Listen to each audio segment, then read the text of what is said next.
Masters. अभी हम ध्यान हो गया, अब ज्ञान सत्र में जाएंगे। विजडम पार्ट को हम शुरू करते हैं। किसी को अभी कुछ नहीं बोलिए अभी, क्योंकि अभी सब ध्यान में है, तो आप ध्यान को कंटिन्यू कर सकते हैं। कोई कर रहे डीप ध्यान में है तो अभी हम क्लास सेशन करेंगे ना, ध्यान ज्ञान सेशन। अब सुनते जाइए, बहुत कूल अच्छा, बहुत मन श्रद्धा अच्छा रहेगा। उस हिसाब से क्लास को सुनते जाइए। लास्ट में आपको जो कोई भी अनुभव शेयर करना हो, कुछ प्रश्न है तो पूछ सकते हैं। अभी मैं स्क्रीन शेयर करती हूँ।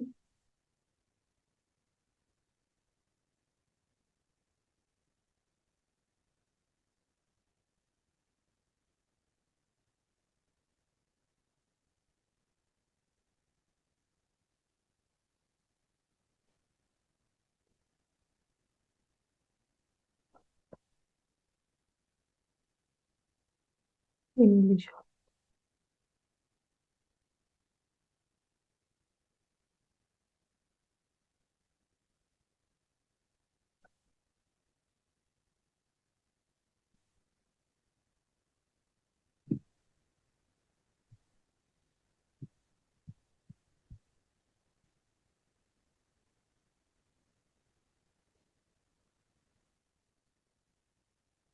कन्नड़ को, सॉरी। चलिए, आज हम साइंस, विज्ञान विज्ञान है ना एक, ये सब तो सबको पता है, हर कोई जीवन में इसको करते भी है। विज्ञान किस चीज का? उपवास, फास्टिंग, उसके बारे में हम जानते हैं। फास्टिंग क्या है, कब करना चाहिए, क्यों करना चाहिए, फास्टिंग के समय होता क्या है। हम उपवास रखते हैं तो उपवास के टाइम हम लोग कभी कभी डेली खाते हैं, उससे भी ज्यादा खा जाते हैं। ऐसे भी उपवास करते हैं बहुत लोग। तो ऐसे उपवास करने से कोई फायदा नहीं मिलता है। खासकर जो ध्यानी लोग हैं, जो आत्म इसमें स्पिरिचुअल में, आध्यात्मिक में है, उनके लिए बहुत जरूरी है फास्टिंग करना भी।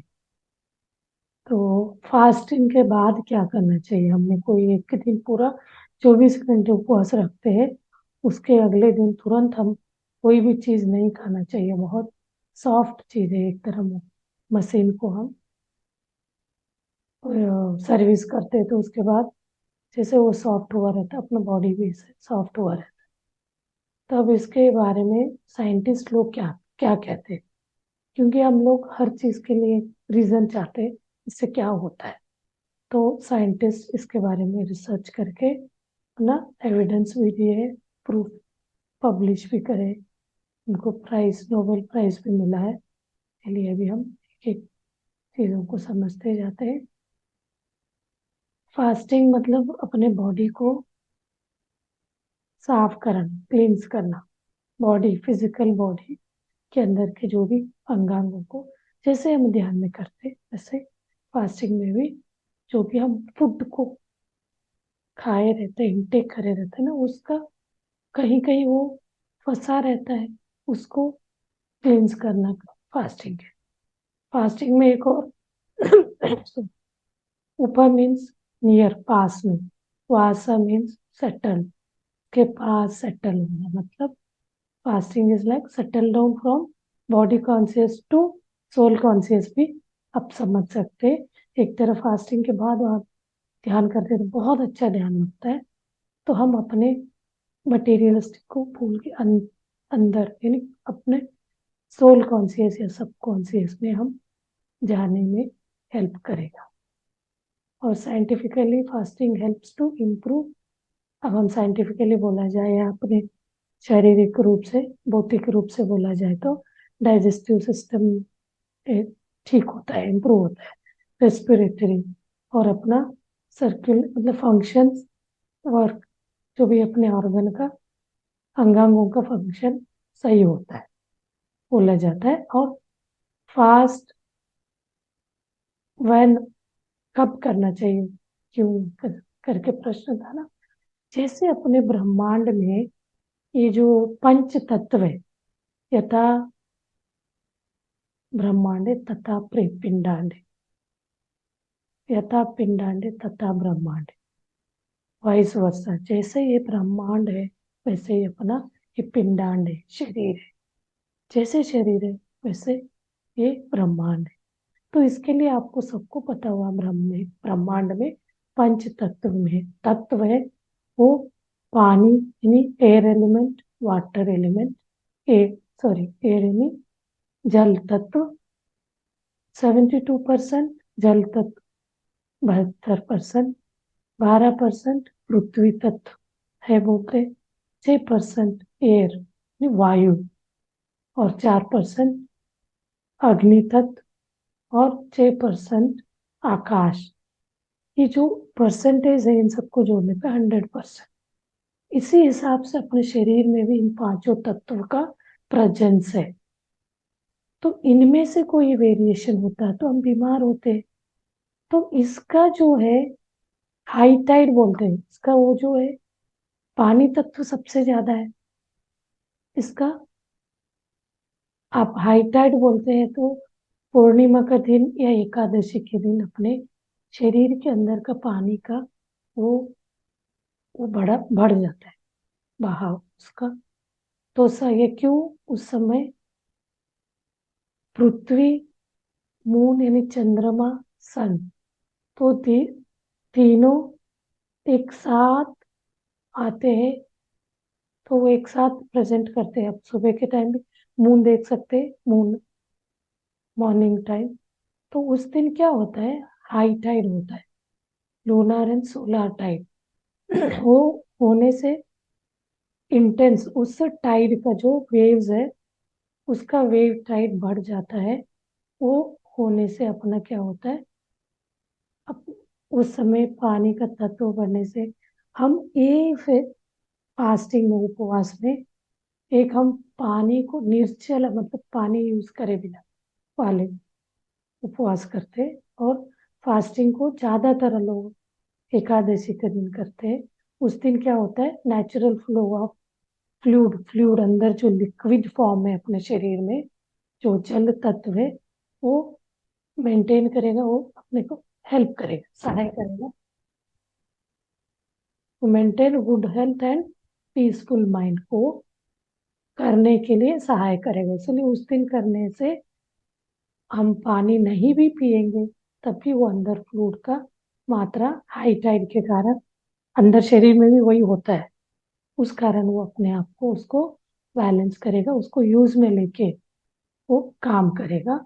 अपने अंदर शरीर के अंदर का अनवांटेड जो भी हमने खाया है जिंदगी भर, नहीं तो उस 15 दिन, हर 15 दिन में एक बार करने का है रूल। आप शुरू में करके बाद में मंथली वंस कर सकते हैं, 2 महीने में एक बार कर सकते हैं। बहुत ये काम का चीज है, आप लोग एक बार ट्राई करके देख सकते हैं। जैसे हम इतना टफ ध्यान करना शुरू करें, खासकर मैं ध्यानियों को, आध्यात्मिक पथ पे जो चल रहे हैं उनके लिए, साउंड के लिए प्रॉब्लम तो नहीं है?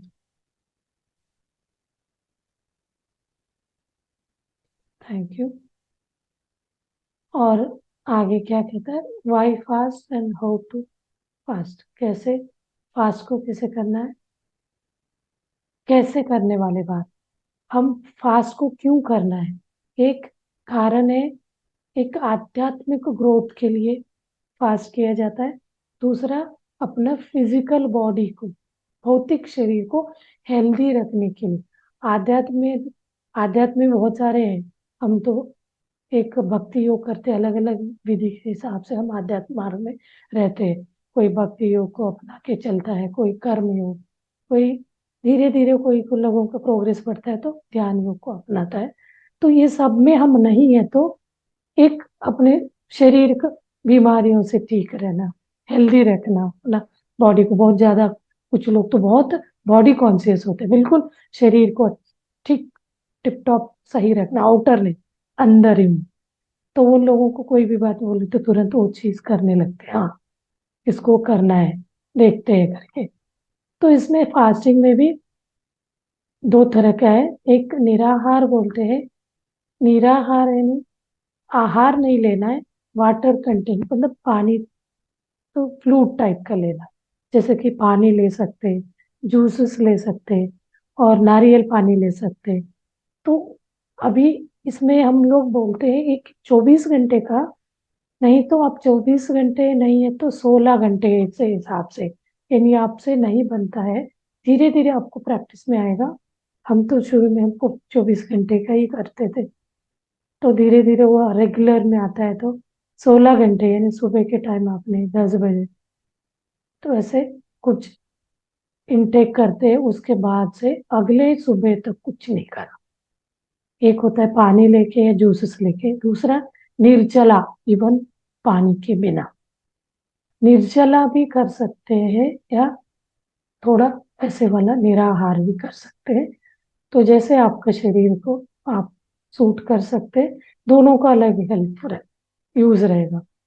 तो आप लिक्विड लेते जाते हैं पानी।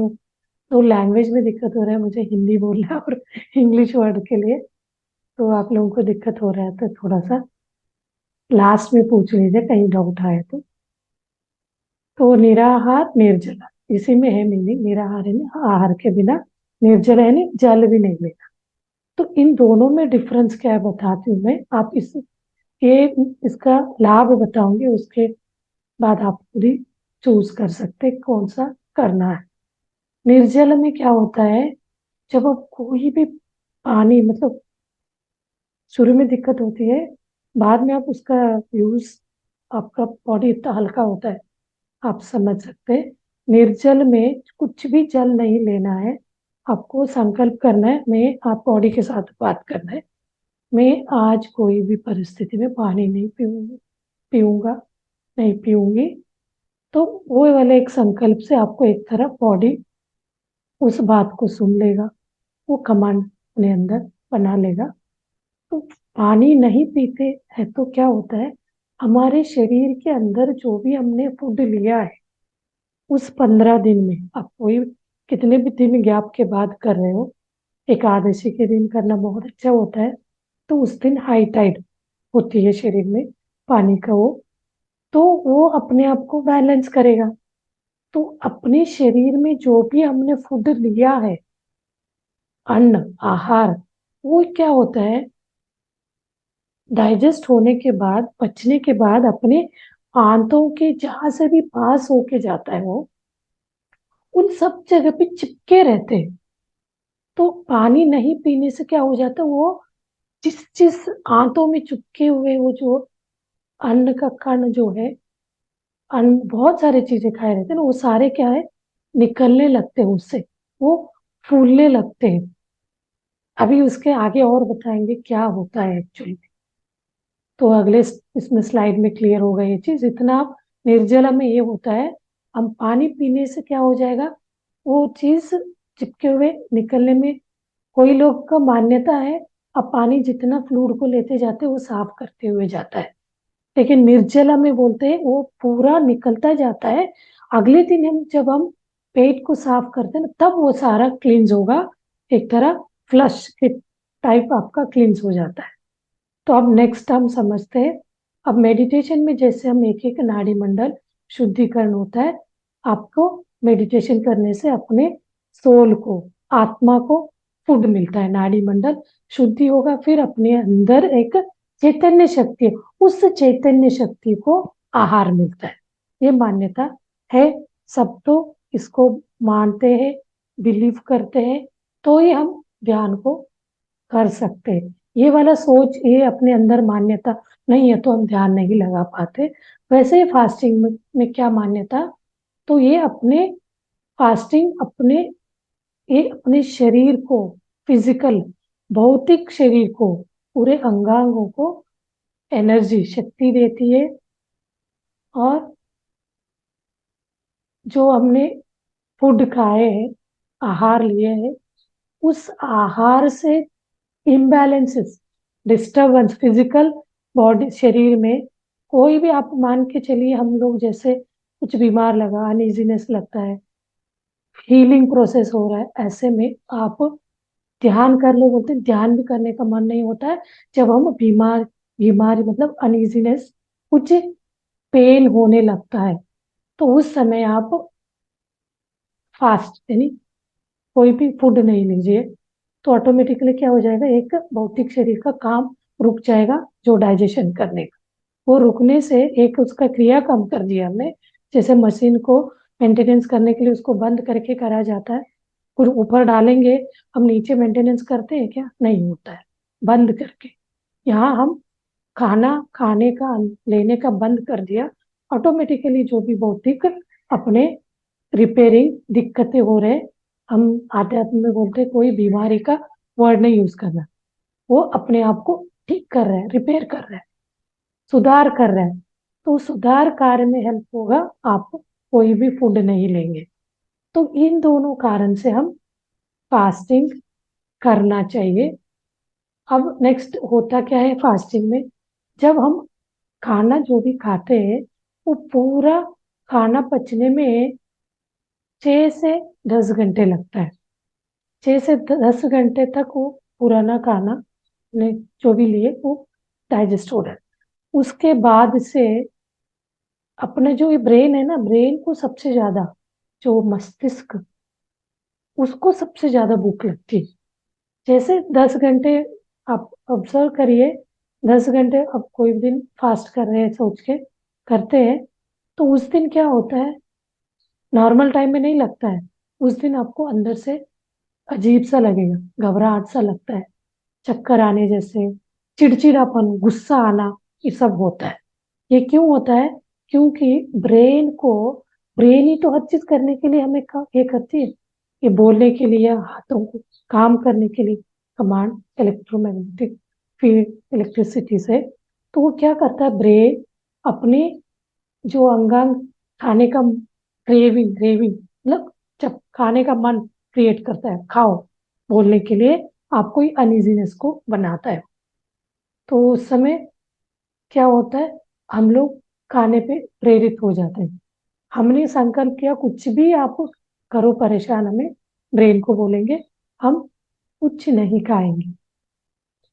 तो उस समय क्या होगा, ब्रेन ब्रेन तो भूखा रह ही नहीं सकता, तो वो क्या करता है, अपने शरीर के अंदर पड़े हुए, इवन मैंने बोला ना, जो आगे वाली स्लाइड में क्लियर करूंगी, जो हम निर्जला करने पे जो जो अपने इसमें हाथों पे चिपके हुए रहते हैं, वो निकले रहते हैं, तो ये ब्रेन को अपने अंदर के ये जो पड़े हुए अनवांटेड जो निकले रहते हैं ना, उसको खाने लगता है।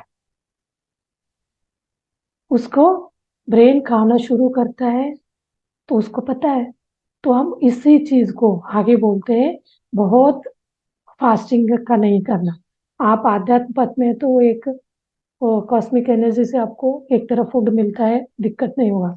जो व्यक्ति ध्यान नहीं करता है, वो बार बार फास्टिंग करेगा, कुछ नहीं खाए बिना, तो माल न्यूट्रिशन बोलते हैं ना। ऐसे में क्या करता है वो ब्रेन, उसको तो खाना चाहिए, वो क्या करेगा, अपने अनवांटेड जो उसको पता है बैड कौन सा, अपने अंदर के जो अनवांटेड कौन सी चीज है और वांटेड, यानी बैक्टीरियाज बोलते हैं ना, कुछ गुड बैक्टीरियाज होते अपने बॉडी के लिए हेल्पफुल होते, कुछ बैड बैक्टीरिया।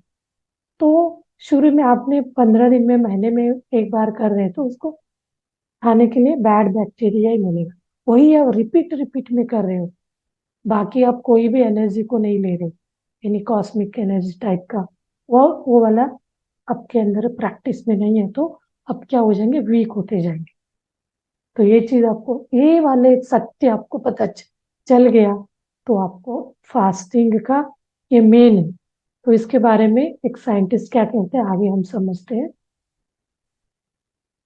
अब हमने इस टाइप का फास्टिंग करने के बाद अगले दिन फास्ट को कैसे तोड़ना है, उपवास के दूसरे दिन हम क्या करते हैं, फास्ट के दिन तो उठन चीजें खाते ही हैं, तो अगले दिन भी हम जैसे रोज खाते वही खाते, इस टाइप का फास्ट करते, निराहार या निर्जला।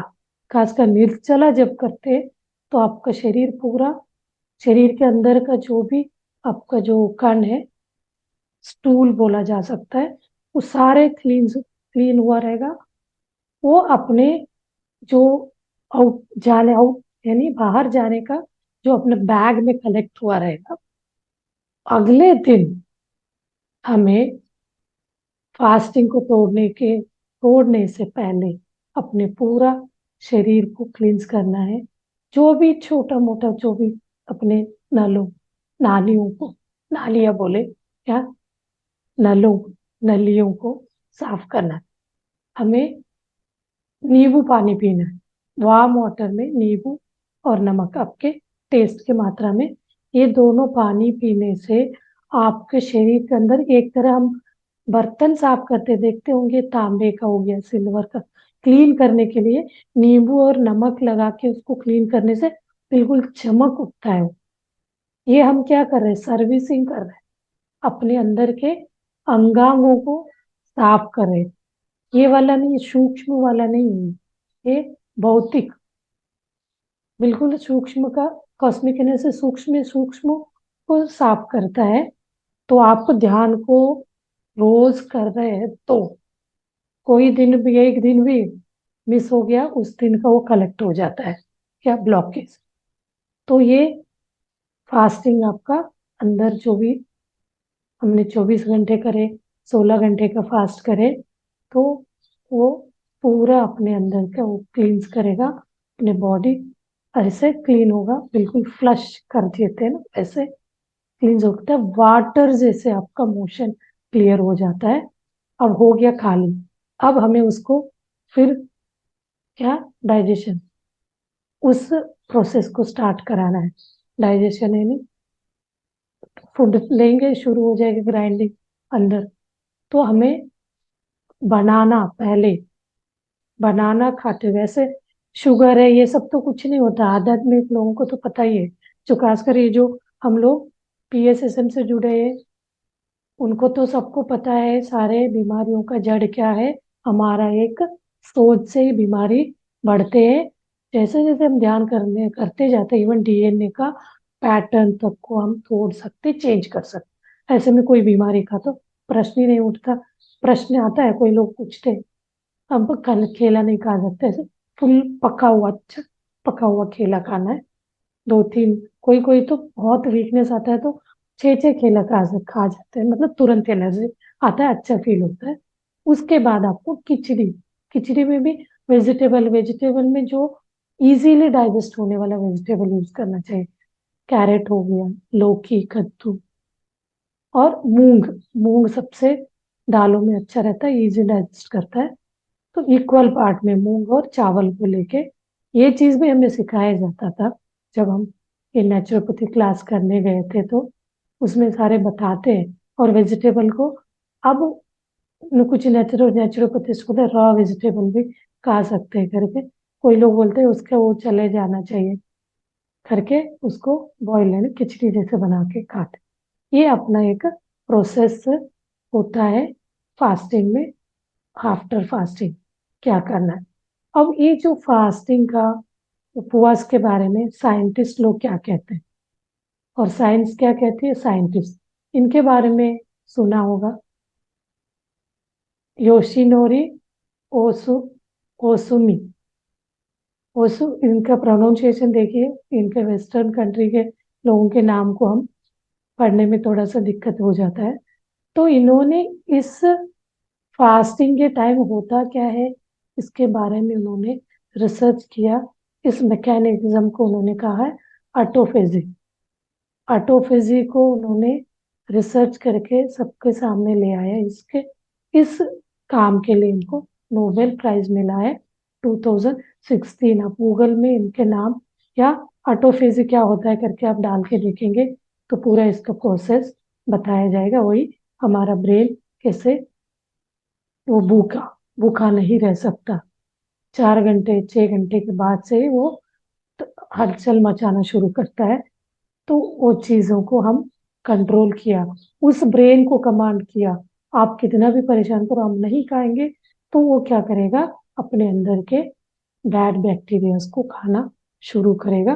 वो आधा घंटे आपको लगेगा, उसके बाद स्मूथ, क्योंकि वो खा के अपना पेट भर जाए, मतलब उसका भूख का वो मिट जाता है, ब्रेन का उसको मिल जाता है ना, उसके बाद आपको बहुत अच्छा फील होगा, वापस भूख जैसे फील होगा ही नहीं। और आगे कहते हैं अपने सेज सेंस योगी, ये लोग भी, अपने बहुत लोगों का सुना होगा पुराने जमाने से, फास्टिंग को बहुत, उपवास को बहुत मान्यता दे। ऋषि मुनि लोग फास्टिंग करने के लिए भी बोलते भी, करते भी थे, महीनों महीनों तक करते थे, क्योंकि वो लोग ध्यान करते थे। ध्यान के साथ फास्ट करेंगे तो हमें एक सूरज की किरण से भी हमें एनर्जी मिलेगा, मान्य था। आप मानोगे नहीं, कुछ नहीं मिलेगा। मान के करेंगे, सूरज के किरणों से इसी में है, देखिए ये सोलर एनर्जी को हीलिंग, इसे हीरा रतन माने के, इनके बारे में तो सबने सुना होगा। ये सुबह के किरणों के आंखों के थ्रू उसका इलेक्ट्रिसिटी को अंदर लेते थे, बोलते हैं धीरे धीरे उसको 11 सेकेंड से बढ़ाते हुए 11 मिनट, ऐसे करते करते वो कितने सालों तक उसी एनर्जी के, सोलर एनर्जी के साथ फास्टिंग उपवास में रहे। बहुत हेल्दी हर काम करते थे। और प्रहलाद जानी होगी, इन्होंने बिना पानी और फूड के बिना 70 ईयर्स तक जिए, बोलते हैं। इनके बारे में भी आप देख सकते हैं, उनकी कहानी सुन सकते हैं। और एक इनके बारे में बताते, ब्रीथ को अपना, ब्रीथ साइंस से आकायन कमिला, ये कपल्स है। ये लेडी प्रेगनेंसी भी, वन उन्होंने फास्टिंग फास्टिंग से ही पूरा प्रेगनेंसी टाइप को निकाल लिया। तो कुछ बहुत अच्छा चीज होता है, कोई नई चीज हम अपने अपने मतलब रिसर्च करते हैं। तो आजकल तो हेल्थ के मामले में बहुत कॉन्शियस हुए सब लोग, उसके लिए कुछ भी हम बोलते हैं तो उसको अपनाने के लिए तैयार रहते हैं। ये फास्टिंग तो बहुत पुराना आदि योगी लोग करते हैं, मतलब अपने सनातन धर्म में भी, हर धर्म में भी है। तो इसके लिए कोई रिलीजन नहीं है, ये उपवास करने के लिए हर कोई इसको कर सकता है। वो वाला तो रीजन सबको पता है, एकादशी के दिन क्या होता है, साइंस ही उसका बताती है रीजन। तो इससे के हिसाब से मैं आज के दिन ये उपवास के विज्ञान के बारे में आप लोगों के सामने साझा किया। किसी को कोई प्रश्न है तो पूछ सकते हैं masters. Thank you, thank you very much. इतनी देर से आपने बहुत शांत रीति से बैठ के सुने मेरे बात को। तभी आपके मन में कोई प्रश्न है तो, या कोई अनुभव है, ध्यान अनुभव है तो शेयर कर सकते हैं।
हाँ जी, hand raise, Anita ji. Okay ma'am, unmute करके बात करिए, Anita ji. Yes ma'am. Hello. हाँ जी, आत्मवंदन मैम। आत्मवंदन। मैम जैसे आज आपने बताया उपवास के बारे में, तो जिनको शुगर वगैरह और बीपी वगैरह के प्रॉब्लम है तो उनको कैसा करना चाहिए? ऐसे उन लोगों को वही है, आप 8 घंटे का करिए, आप अपने आप को चेक करिए। मैं भी थी, मैं 2010 से कर रही हूँ ये वाला, बट मैं शुगर के बोले थे तभी ये वाले बताए थे मुझे। कुछ नहीं होता करके बोलते, आपको ऐसे प्रॉब्लम होता है तो आप 6 घंटे का करके देखिए। मैं तो, ऐसे होता नहीं है कुछ, मैं अपना ही बोल रही हूँ। मुझे शुगर अच्छा। का ये आया था इसमें रिपोर्ट में, उसके बाद ही मैं ये वाला फास्टिंग वाला थेरेपी बोलते हैं, फास्टिंग थेरेपी को करना शुरू किया था। बीपी वालों के लिए तो कुछ नहीं होता फास्टिंग करने से। तो आप ऐसे में शुरू शुरू में वही 6 घंटे का करके देखिए, उसको बढ़ाते जाइए आपको ऐसे लगता है तो, अदरवाइज नहीं होता। इवन वही ध्यान में बोल रहे ना, ध्यान करते करते अपने दवा छूट जाते हैं, तो आप धीरे धीरे आपका जो भी शुगर का वो है, आपका रिजल्ट, फास्टिंग शुगर कितना आ रहा है उस हिसाब से आप धीरे धीरे उसका टाइमिंग बढ़ाते हुए कर सकते ओके मैम, थैंक यू। हाँ, नमस्कार मैडम। हैं। मैम नमस्ते। इसका मतलब आपके हिसाब से हो गया कि लाइक मतलब बीमारी हो या ना हो, अगर मैं धीरे धीरे स्टार्ट करूं, लाइक 1 आवर ऐसे भी कर सकते हैं कि 1 आवर के लिए करें फिर नेक्स्ट डे ऐसे करके, हाँ कर सकते हैं। हम दिन भर ऐसे खाते रहते हैं ना कि चटपट हाँ पटपट, हाँ। वो चीज भी बहुत इम्पैक्ट करता है। वो ओके। क्वांटिटी पता नहीं चलता उसका, हम कितना खा रहे क्या है। तो हाँ थोड़ा थोड़ा खाते हैं तो वो क्या है, वो मशीन कंटिन्यूअस चलता ही रहता है, रेस्ट ही नहीं मिलेगा। तो हाँ उस कारण हम 1 घंटे का ही शुरू करें, 1 घंटे तक हम कुछ नहीं लेंगे। हाँ। और कुछ ठीक। कुछ बेसिक हैबिट्स तो हर एक को इसमें जीवन में हम लोग अपनाते ही है। हाँ खाना जी। खाने के आधा घंटे बाद पानी पीना चाहिए, तुरंत हम्म, नहीं पीना। ये चीज तो सबको पता है, रहता ही हाँ है। इन हाँ सबको भी जी। शुरू में दिक्कत होता है, धीरे धीरे हमें यूज टू होते हैं। नहीं तो कोई लोग ऐसे खा रहे रहते हैं, ऐसे पानी भी पीते साथ साथ। हम्म। वो करने से तो वो एक तरफ लूड होके वो चला जाएगा इजीली, वहां का वो नहीं निकलेगा, अंदर का रस नहीं निकलेगा। हाँ तो जी। ये चीज को हम धीरे धीरे आदत में लाते हैं, ये इसको भी ऐसे ही आपको करते करते ठीक। आदत में, जो लोग बढ़- फास्ट करते हैं उनके लिए इजी हो जाए, हाँ और समझ। लोग कठिन, हाँ। जो पहली ठीक। बार करने वालों के लिए धीरे धीरे। अब ध्यान में भी हम बोलते थे 10 मिनट कर लीजिए, 15 मिनट, धीरे धीरे आपको टाइम बढ़ाए। टाइम बढ़ा लीजिए, ठीक। हाँ। ठीक है, thank you ma'am. Okay, thank. मात्र किसी और का कोई क्वेश्चन?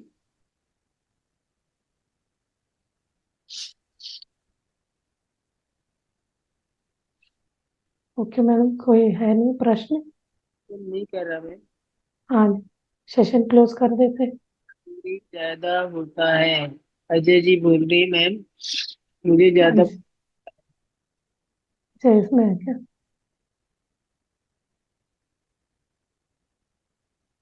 हुआ, क्या करना चाहिए? वो एक आपका फीलिंग है, उसको क्रेविंग बोलते हैं ना। उसको हम्म, आप वही 1 घंटे 2 घंटे, आप ये चीजें, ये वाला साइंस को समझ लेना, अब आपको कम लगेगा। ऐसे कुछ हंग्री लग रहा है, वो बहुत भूख सा लगता है, तो आप ये वाला साइंस को आप तो अपने ब्रेन के साथ बात करिए। उसका एक हम मन में भी बना के रखें ना, मुझे होता है हंग्री, ये पाँच वाले से भी आपको फीलिंग होता जाएगा। अब आप इस सत्य को, हंग्री फील होना, कभी कभी अंदर ऐसे जलन सा होता है, या हम इसको समझते हैं हंग्री है, हंग्री नहीं है। वही है, वो ब्रेन को बहुत ज्यादा भूख लगता है, वो भी बिना फूड का नहीं रह सकता है, तब ये वाला फीलिंग वो कराता है। ये वाला साइंस आपको पता चलेगा इस कारण, तब आपका उस हंगरी से बाहर आने में हेल्प करे, क्रेविंग से। खाने का मन होना ही एक हंगरी है, तो अंदर से जलन हो रहा है, एसिडिक टाइप भी होता है, वो भी हमारे फूड, जो भी हम फूड ले रहे हैं उसके हिसाब से भी एसिडिक होता है।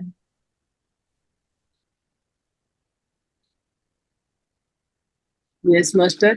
अजय जी, जैसे रात को आप खाना नहीं खाते होंगे ना, रात वो में? उससे भी कुछ नहीं होता है, रात को खाने से आपको लगता है, हमें ऐसे लगता है ना बहुत, रात को नहीं खाते, तो हम भी, मैं भी नहीं खाती रात, इवनिंग टाइम 6 बजे से पहले ही खा लेते हैं, और नेक्स्ट डे सुबह ही खाना होता है।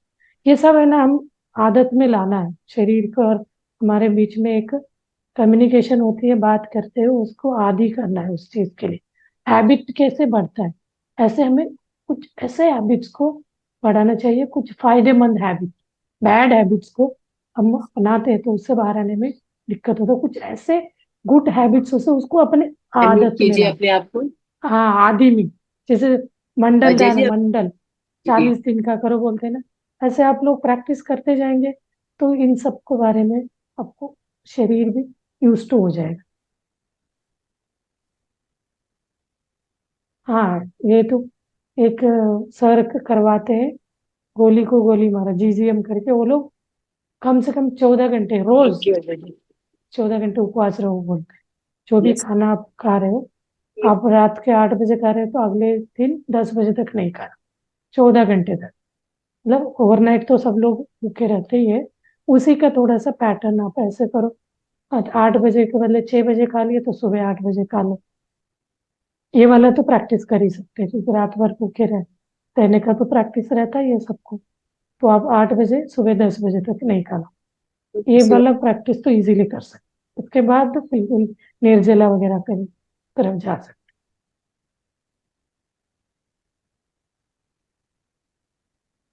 भी और किसी का कोई सवाल नहीं है, ये के सवाल बस किसी ने नहीं उठाया, बात नहीं उठाया। चलिए हम सेशन क्लोज करते हैं।